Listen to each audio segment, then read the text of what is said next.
sobre adolescentes, sobre pais e adolescentes. E nós temos uma convidada muito especial que veio de Itu até aqui para nos prestigiar e para nos ajudar a entender, a tentar entender um pouquinho melhor o que tem acontecido na relação entre os pais e os seus filhos adolescentes. Eu estou aqui com a nossa querida Andréia. Bom dia, Andréia. Bom dia. Muito obrigada pela sua presença aqui no nosso Papo Aberto de hoje. Eu que agradeço. Então vamos lá, vamos falar um pouquinho. Eu queria começar apresentando, né? Quem é a profissional Andréia? Psicóloga, veio de Itu. Conta um pouquinho pra gente a sua trajetória profissional. Tá, eu já sou formada há 20 anos, trabalho há 19 anos, né, como terapeuta cognitivo, comportamental. Eu utilizo o modelo cognitivo, né, com técnicas comportamentais. E os teus pacientes, você tem um nicho específico, idade, mais meninas, meninos? Fala um pouquinho do teu público. Qual que é o perfil do público que você atende, dos pacientes, né, que você atende? Tá. Eu trabalho com adolescentes e adultos. Bom, você comentou que a sua metodologia é terapia cognitiva. Você pode explicar um pouquinho pra gente o que é essa metodologia? Tá. É um modelo, né, o modelo cognitivo, ele... geralmente as pessoas, elas conseguem identificar o quê? O sentimento, as emoções que ela está sentindo. Eu tô triste hoje, né? Mas por que você está triste? Às vezes elas não conseguem identificar o porquê, o que causou aquela tristeza na vida delas. Então, quando ela chega no consultório, o que o terapeuta cognitivo ele vai ajudar o paciente? Ele vai ajudar o paciente a identificar pensamentos automáticos negativos, ou seja, são pensamentos involuntários, muito rápidos, né, que não passam pelo crivo do raciocínio. Mas eles são muito importantes, eles afetam, né, diretamente nas nossas emoções, né?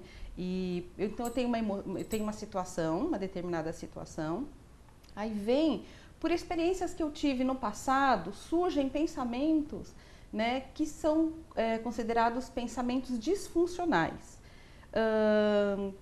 Consequentemente, eu vou ter uma emoção também disfuncional. Né? Por que essa emoção ela é disfuncional?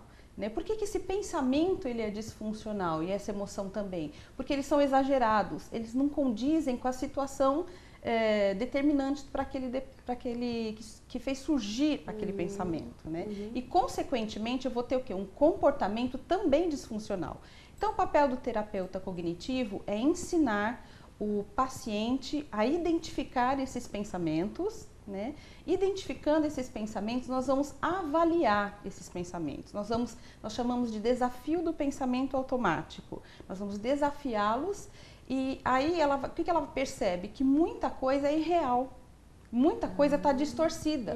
Então ela vai aprendendo, nós vamos desafiando, né, no decorrer das sessões, e aqueles pensamentos que eram muito fortes, tem pensamentos que são muito fortes, que eles eram recorrentes por muitos anos na vida da pessoa, vinha atrapalhando em muitas áreas da vida dele, né? Aqueles pensamentos eles vão minguando, né? Porque ela vai percebendo o quanto, né, distorcido ele estava da realidade. Né? Porque, por exemplo, quando a gente está com depressão, nós distorcemos a percepção que nós temos do mundo a respeito de nós mesmos, do mundo e do futuro, ela está distorcida. Então, na verdade, você não dá as respostas, você conduz para que o paciente, por si, chegue a essa percepção, a essa conclusão. E aí é nesse ponto que ele tem alta. E no decorrer das sessões ele vai percebendo muita coisa que era irreal, né? Estavam distorcidos. Algumas situações, né, quando a gente vai desafiar, a gente percebe o quê? Muitas delas são distorções mesmo da realidade. Algumas não, acontecem mesmo. Então, qual é o nosso papel? Ajudar o paciente em determinadas situações que não podem ser mudadas, como ele pode conviver com aquela situação que não dá para ser mudada de uma forma mais saudável. De uma forma que não agrida ou que não traga sentimentos depressivos, tristeza, é isso? Isso, ele vai nós vamos ajudá-lo a ter a gente chama de flexibilidade cognitiva. Nós vamos buscar juntos outras alternativas de pensamento, para que ele possa lidar melhor com aquelas situações que para ele podem ser frustrantes, talvez ele não se sinta amado por alguém, realmente não é. Então, como que ele pode lidar com aquela situação sem mexer com as emoções dele, né? E, consequentemente, ele ter comportamentos disfuncionais que atrapalham na vida profissional, acadêmica da vida dele. Entendi. Agora, me fala uma coisa, esses pensamentos, né, que você citou no início, isso nós estamos falando de um paciente que tem frequentemente, que esse sentimento, esse pensamento exagerado, distorcido, é frequente, mas pode acontecer, todo ser humano, toda pessoa tem um dia ou um momento ou uma semana, 2 dias que tem esse pensamento automático negativo? Isso, mas que não chega a impactar, que não chega a causar nenhum tipo de dano ou que não interfira no dia a dia ou em alguma atividade, ou que não impeça ele de realizar as suas atividades? Sim, por exemplo, vou dar um exemplo, tentar ser o mais simples possível. Pode ter um aluno que ele tirou, por exemplo, nota 5, né? E ele pode pensar assim, beleza, passei, é isso que importa, não tem problema, e o outro não. O outro já pode pensar, já pode levar para um lado do perfeccionismo. Se ele tirar 9, ele fala, tá vendo? Eu deveria ter tirado 10, esse 9 não está valendo. Né? Então ele já pode ficar angustiado, se cobrando, se punindo, tá vendo? Eu sabia aquela resposta, mas como que eu fui errar? Né? Ele não tem essa flexibilidade cognitiva. Mas, por exemplo, ele não necessariamente precisa de terapia, de ajuda. Ele pode resolver sozinho, com ele mesmo, num exercício interior dele, ele consegue sozinho sair desse pensamento e tocar. Bom, já foi, tá bom, realmente ele fica processando aquilo 1, 2 semanas ou 1 mês, né? Mas aí entre as férias, acabou, esqueceu, isso não causar nenhum trauma. Isso pode acontecer? Pode, por exemplo, na questão do luto, por exemplo. Tem uma parte, um período do luto que até 6 meses a gente considera normal, né? Então a pessoa, ela não quer sair muito, quer ficar mais em casa, tá mais introvertida, tá vivendo o luto dele. Passou de 6 meses, se continua, né? Precisa buscar ajuda, né? Porque tá vindo alguns pensamentos automáticos que estão o quê? Atrapalhando no decorrer da vida dele mesmo. Aí começa a afetar a parte do trabalho, profissional, acadêmica, não quer mais estudar, quer desistir de tudo. Então precisa ser trabalhado. O que tinha por trás disso? Que pensamentos estão vindo que estão impedindo que ele prossiga, né? E no seu caso, então, o seu foco é em adolescentes que já estão nesse processo de uma visão mais exagerada da realidade. Então, você trata dos adolescentes a partir da adolescência, certo? Esse é a faixa etária, né? Você acha que nos adolescentes por que em adolescentes é mais perigoso quando é na adolescência, quando esse sentimento vem na adolescência? Ou a tendência é que venha na adolescência e na fase adulta ganhe uma proporção maior se não tratar? Com certeza. Se tem algum adolescente que tem algum pensamento automático negativo, né? Se ele tem crenças a respeito de si, ou do mundo, ou do futuro dele, que são negativas, estão atrapalhando a vida dele, né? Na rotina dele, isso precisa ser trabalhado o quanto antes, para que lá na frente ele não tenha problemas, não venha a ter problemas. Tá. Então, Andréia, eu queria te propor algo aqui. Nós fomos entrevistar alguns pais, alguns adolescentes, para tratar um pouquinho, para tentar entender um pouquinho a visão dos adolescentes com relação a alguns assuntos e a visão de alguns pais com relação aos adolescentes. Então eu queria te convidar a te fazer uma proposta para que a gente pudesse ouvir estes comentários e que você pudesse, do ponto de vista profissional, comentar a respeito dessas colocações. Você topa? Tudo bem. Então fique aí, galera, que daqui a pouco a gente volta com o Papo Aberto cheio de perguntas e curiosidades para vocês. Até já! Você já conhece as nossas plataformas de mídias sociais? Não? Nos encontre no Facebook digitando www.facebook.com/ Papo Aberto Talk Show. Lá você vai encontrar nossas entrevistas, fotos, muita interação, quem são os nossos convidados da próxima semana e muito mais. Nós também estamos no YouTube. Acessando www.youtube.com/papoaberto, você encontrará também nossos programas completos. Logo depois que passa na televisão, estará disponível no YouTube. Acesse também e se inscreva no nosso canal. Olá, povo de Deus! Eu estou aqui para convidar vocês para receber uma palavra de bênção, através do programa Luz da Esperança, aqui na TV Regional. Todos os sábados um programa inédito às 10 da manhã. E não perca também a nossa programação semanal, de segunda a sexta-feira às 8 da manhã. Eu tenho certeza que a palavra de Deus tocará e transformará a sua vida. Fala galera, nós voltamos com o nosso Papo Aberto, hoje falando sobre adolescentes, sobre pais, sobre comportamentos. E nós estamos aqui com a nossa querida Andréia, que aceitou, que topou o desafio de ouvir alguns comentários de algumas pessoas, que vai nos ajudar. A nossa primeira entrevistada é mãe da Ana Júlia, o nome dela é Márcia, e ela é mãe da Ana Júlia. Vamos ver?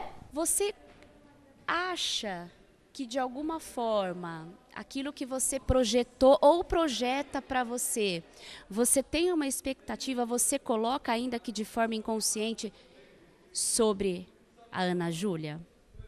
Ah, sim, né? Porque a gente espera, por exemplo, o que eu não pude ter, o que eu não pude fazer, é lógico que eu gostaria que minha filha fizesse, né? Tipo mesmo, eu sempre sonhei em fazer um curso de medicina, sempre sonhei, tive projetos e eu não pude fazer por fato da família. E glória a Deus, hoje eu sei que futuramente ela vai conseguir fazer. Então, lógico que a gente coloca tudo o que nós não podemos fazer enquanto a gente pôde e agora não consegue fazer mais. Lógico que a expectativa é tudo em cima dela. Foi o que você falou, embora isso seja inconsciente. Mas é claro que a gente tem essa expectativa, né? Andréia, falando a respeito um pouco de expectativas dos pais com relação aos filhos. Essa expectativa, de alguma forma, ela está ligada com alguma frustração que os pais tiveram, algo que os pais no passado, na fase adolescência, na fase jovem, não pôde realizar? Pode sim, pode. Muitos pais, às vezes, têm sonhos, né, que não foram realizados. Por exemplo, é muito recorrente mesmo pais que sonham com os filhos fazendo medicina, né? E por alguma razão, né, não conseguiram fazer esse curso, né? E eles ficam frustrados mesmo. E eles veem nos filhos a possibilidade da autorrealização desse sonho nos filhos, né? Então eles fazem de tudo.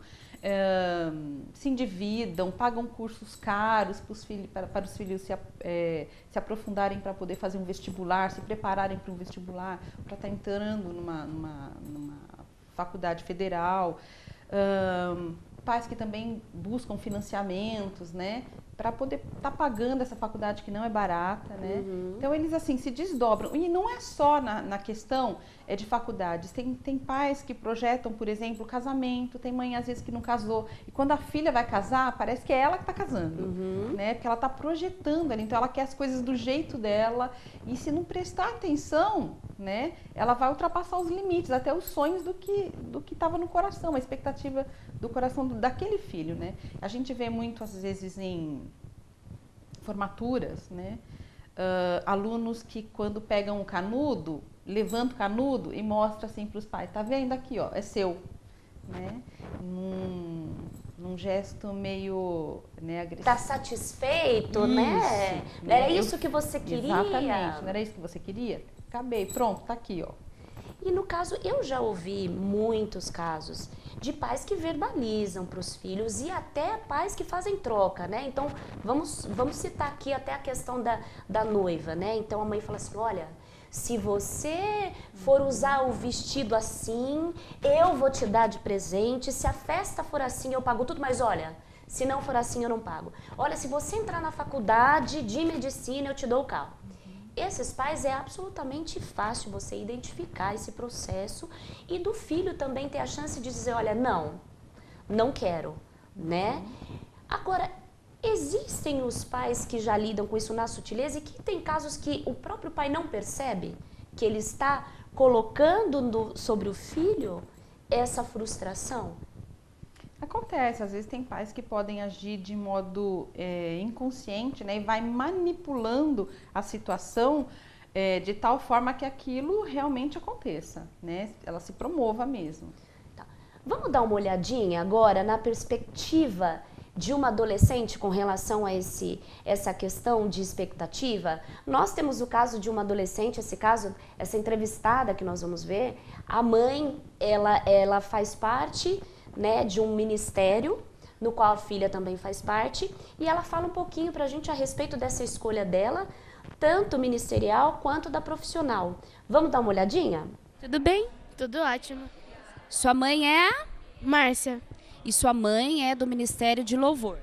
Sim. E você também? Sim. E você deseja, você acredita que esse seja o seu chamado, o Ministério de Louvor, você gosta? Ou você faz parte porque rolou uma pressãozinha, alguma coisa, ou você sentiu na sua mãe uma expectativa? Como foi você entrar no Ministério de Louvor? Foi bom, eu pensava já em entrar no Ministério de Louvor porque eu gostava de cantar. Mas eu acho que eu posso até ser meu chamado de ir pro louvor, mas talvez Deus possa preparar outra coisa ao decorrer da minha vida para eu mudar do ministério. Não da igreja, mas sim do ministério do louvor e ir para outra área. Então não tem nada a ver com a sua mãe, você está no Ministério de Louvor. Então, se amanhã, por exemplo, Deus fala assim, olha, não é o seu ministério, eu tenho um outro caminho para você. Você teria, assim, algum sentimento de decepcionar a sua mãe, ou de frustrar, ou da sua mãe ficar triste? Você tem essa preocupação de agradar a sua mãe, os seus pais, com relação aos seus objetivos de vida? Não, porque é o chamado de Deus, então tem que seguir o chamado de Deus, mesmo que não alegre os pais, mas Deus vai ficar feliz com a gente. E profissionalmente, por exemplo, talvez a maioria dos pais sonham dos filhos serem médicos, né, advogados, juízes, né? E com relação à área profissional, assim, é um pouquinho cedo para você pensar, mas eu sou mãe, eu sei que às vezes a gente já fica dando umas dicas para os filhos, né? E profissionalmente, você tem esse sentimento essa preocupação quando você para pensar assim, eu vou escolher medicina, mas eu acho que minha mãe não vai gostar, ou eu vou escolher porque minha mãe vai gostar? Você pensa, como é que é essa tua relação em agradar os seus pais? Na verdade, eu quero ser médica e minha mãe falou que é um bom caminho para eu seguir como médica. Então eu escolhi essa profissão porque eu acho que eu vou me dar muito bem, porque eu gosto disso e ao mesmo tempo eu agrado meus pais na questão disso. André, nós falamos um pouquinho a respeito das expectativas dos pais com relação aos adolescentes, né? O quanto que é essa expectativa que eles, de uma forma verbalizada ou não, né, ou são apenas dicas que vão sendo, né, jogadas, de que maneira que isso pode afetar, tanto para um lado positivo quanto negativo na vida de um adolescente, quando ele vai fazer uma escolha importante, por exemplo, como essa, a profissão, a minha carreira? Então, os pais, eles podem aconselhar, por exemplo, olha, quando os filhos, eles se esforçam, que você vê um esforço, você tem sim que dar os seus elogios, elogiar aquele esforço, aquilo que ele conseguiu, aquelas metas que ele conseguiu com tanto esforço. O problema está quando eu começo a elogiar de forma a manipular para aquilo que eu quero, né?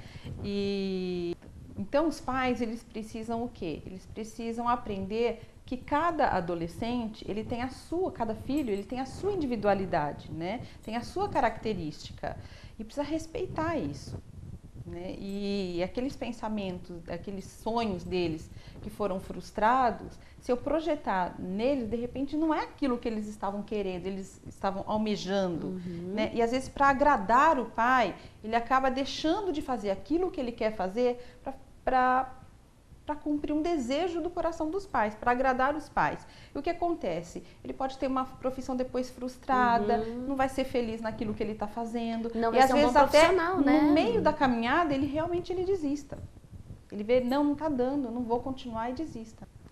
Temos mais perguntas, vamos lá? Pode rodar. Por que você pintou o seu cabelo de azul? Eu sempre gostei.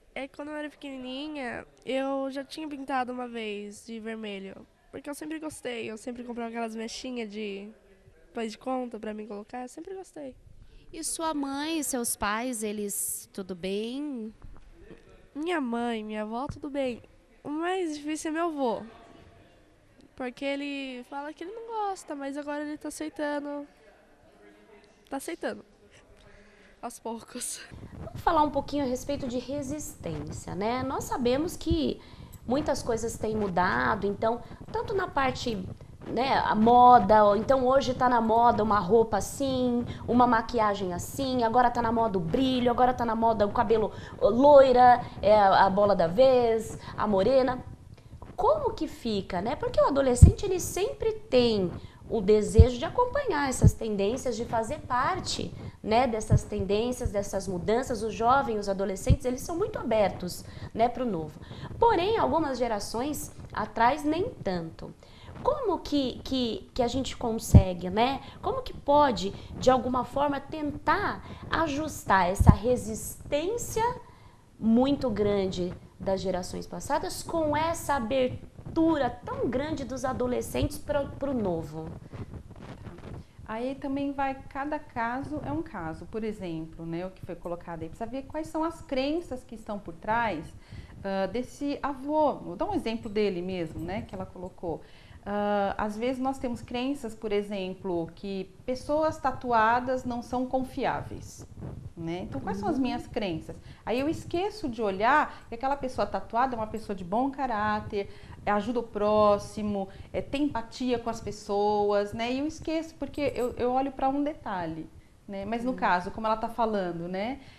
Os dias estão passando e o avô está mudando esse conceito, porque ele está percebendo o quê? Que não é a cor do cabelo dela que está mexendo com a personalidade, com o caráter, com a pessoa que ela é.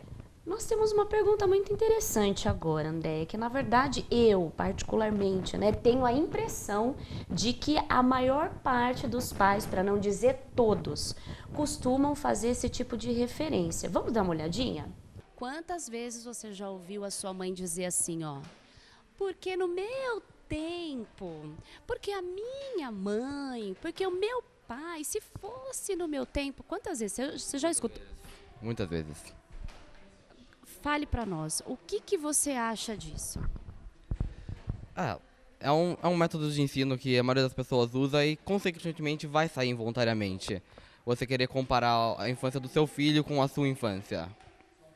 Mas existem alguns fatores que são diferentes.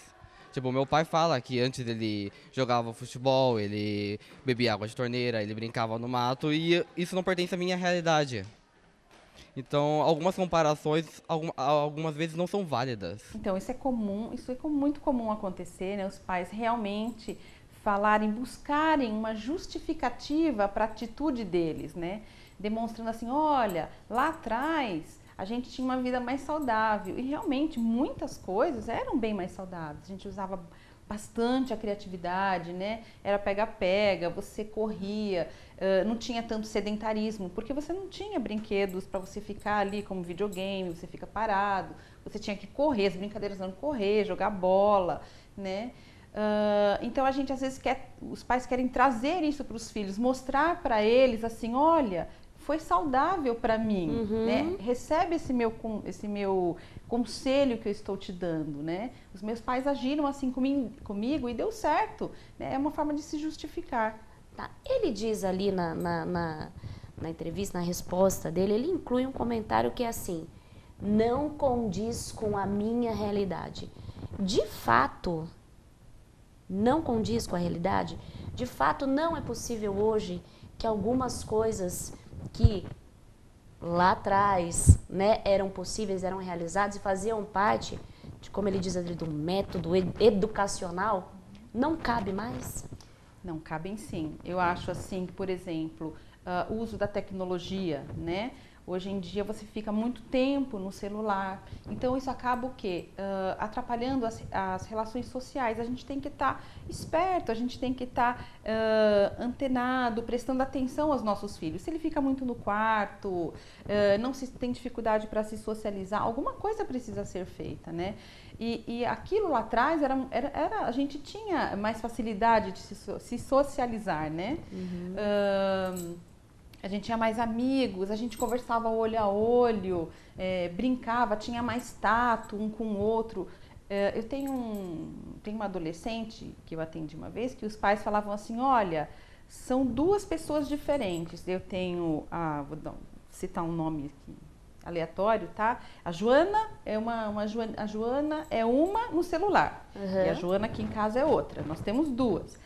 A Joana, que é no dia a dia dela, né, ela não consegue se socializar, ela não consegue ter amigos, ela não consegue conversar, ela é tímida, ela é quieta, a gente vai para festas, ela fica no cantinho dela parada, mas no celular ela não para. Ela conversa muito, ela ri, ela coloca expressões lá, figurinhas de dar risada, ela conversa bastante, né? Ela é bem comunicativa, né? Então são duas pessoas diferentes. Então o que está acontecendo? A gente precisa parar e repensar. Falando em tecnologia, nós fomos perguntar para um jovem o que poderia substituir o celular na vida dele. Roda o VT. O que te faria trocar o celular? O que te faz ou te faria trocar o celular? Nossa, teve várias vezes eu brincava com meus amigos de esconde-esconde, era muito legal. Eu passava horas e horas brincando e nem percebia, era à noite já e brincando ainda. Acho que uma das brincadeiras mais legais que eu já brinquei já. Bom, esse jovem aqui, né, expressou, no meu ponto de vista, né, talvez uma saudade, né, de um ponto da infância dele que hoje ele não se vê mais, né, adequado a essa brincadeira que é o esconde-esconde, pega-pega, né? Você vê que é possível a gente retomar esse tempo onde deixa-se de lado o celular, a tecnologia, o moderno e se voltar um pouquinho para aquilo que era prazeroso e que era o que você comentou, o contato direto? Tá. Eu acho importante assim a conscientização dos pais mesmo na criação dos filhos, né? Hoje em dia é muito mais fácil você entregar um tablet na mão até de um bebê, né? Lá para distraí-lo do que você sentar e brincar. Porque como os dias são trabalhosos mesmo, muita correria, muita competitividade, então é você trabalhando no celular o tempo todo, porque hoje, né, você tem a tecnologia na sua mão, né? Hoje você não precisa nem estar num computador. Onde você vai, você leva a tecnologia com você, né? Você recebe muitas informações.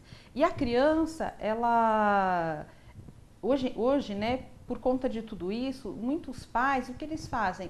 Eles deixam toda essa distração, né? Eles colocam no tablet, no celular. Hoje as crianças, bem pequenas, elas já sabem manusear muito fácil, né? Porque o acesso à tecnologia e o manuseio dele é muito fácil, né? E o que acontece? O problema é o uso inadequado desses aparelhos eletrônicos, né?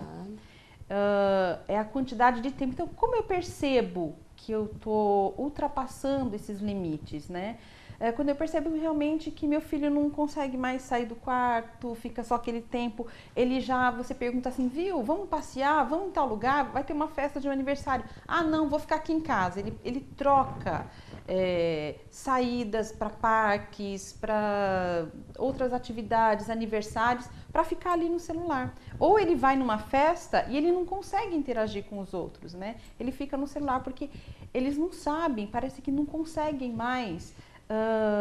Parece que eles não aprenderam ou desaprenderam a estar comunicando com a pessoa. Às vezes até os próprios pais, né, não conseguem, os próprios pais vão numa festa e ficam num canto no celular. Interessante essa colocação, porque normalmente, né, quando um pai, uma mãe percebe que o filho está muito, né, no celular e não larga o celular, o primeiro castigo mais óbvio é tirar o celular. Então nós vamos ouvir uma jovem que passou por essa experiência para a gente entender ali se foi positivo ou se foi negativo esse castigo, né? Essa forma que os pais dessa jovem encontraram para dizer para ela, para que ela pudesse perceber, olha, passei o limite. Vamos dar uma olhadinha? Eu fiquei um certo tempo sem usar o celular e no momento é óbvio, né? Como qualquer adolescente, eu fiquei nervosa, fiquei chateada pelos meus pais terem tomado essa atitude e fiquei, né? Poxa, precisava disso, tudo. Mas eu entendi depois, eu comecei a ver a circunstância de um modo geral.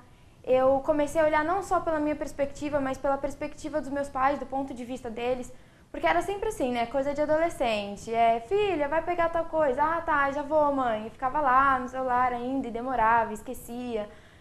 Então, e aí eu comecei a perceber que essas atitudes durante esse tempo começaram a mudar, porque como eu não tinha essa distração do celular, eu tinha disponibilidade de ir fazer aquilo que os meus pais pediam na hora. Então, isso me auxiliou muito em N motivos. E óbvio, como eu tinha dito, no momento da circunstância, eu fiquei nervosa, fiquei chateada, mas depois que eu compreendi o porquê que eles fizeram isso, eu tenho tido isso como lição até hoje. Foi algo que realmente me marcou, foi uma atitude simples, né? Foi só o fato de terem me tirado o celular, mas hoje com 19 anos eu ainda tenho essa atitude como algo bom e que trouxe muitas coisas boas para mim. E me ensinou sobre limite, me ensinou a aprender a manusear esse aparelho de uma forma adequada, para algo que realmente me auxilie e não me prejudique. Então, eu vejo sim que os meus pais naquela época tomaram uma atitude muito correta e eu não tenho nada contra o que eles fizeram, muito pelo contrário, acredito eu que na época que quando eu chegar na época de ser mãe, se precisar, por algum acaso, fazer isso, eu vou tomar a mesma atitude, porque se me auxiliou dessa forma, eu acredito que possa auxiliar também os meus filhos. Incrivelmente, nós temos o caso de uma adolescente, uma jovem, que tem um testemunho, que tem uma experiência positiva, né, por conta de um castigo. Porque muitas vezes os pais deixam de castigar, penalizar os filhos por medo de uma rebeldia, por medo, né, de que esses filhos de alguma forma se sintam pressionados ou menosprezados. Como é que o pai pode, né? Eu já ouvi dizer que o melhor castigo é aquele que não doa no pai, que não faça ele voltar atrás. É dessa forma mesmo?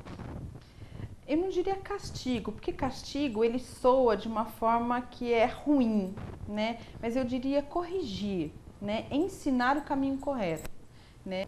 Olha aí, pessoal, uma dica para mim, que sou mãe, dica para os pais aqui. Eu acho que seria um bom começo os pais já treinarem, né? Porque muitas vezes a gente diz isso pro filho: olha, eu vou te dar um castigo, eu vou te castigar. Já mudar essa palavra, né? Olha, eu vou te ensinar a maneira correta, eu vou te ajudar, te mostrando um caminho melhor. Isso já é meio caminho andado, né, Andréia? Eu costumo sempre, como eu corrijo as minhas filhas, né? Eu sempre falo para elas o seguinte: filhas, eu estou corrigindo você porque eu te amo. Porque se eu não te amasse, eu não me importaria com esse seu comportamento. E eu quero filhas que sejam mulheres sábias, mulheres virtuosas, mulheres de caráter, né? E é por isso que eu corrijo vocês, porque eu amo vocês, porque a correção ela é necessária, ela é importante, porque a gente colocar regras, né? Isso tudo vai ajudar meu filho lá na frente, né? A se tornar um jovem, né? Um adolescente, um jovem mais seguro. Se ele não saber, ele não tiver regras, ele não sabe por onde ele deve andar. E a própria palavra de Deus, ela fala, né? Ensina a criança, o menino, no caminho em que deve andar, e quando for velho, não se desviará dele. Eles vão lembrar dos conselhos dos pais. Você já conhece as nossas plataformas de mídias sociais? Não? Nos encontre no Facebook digitando www.facebook.com/Papo Aberto Talk Show. Lá você vai encontrar nossas entrevistas, fotos, muita interação, quem são os nossos convidados da próxima semana e muito mais. Nós também estamos no YouTube. Acessando www.youtube.com/Papo Aberto, você encontrará também nossos programas completos.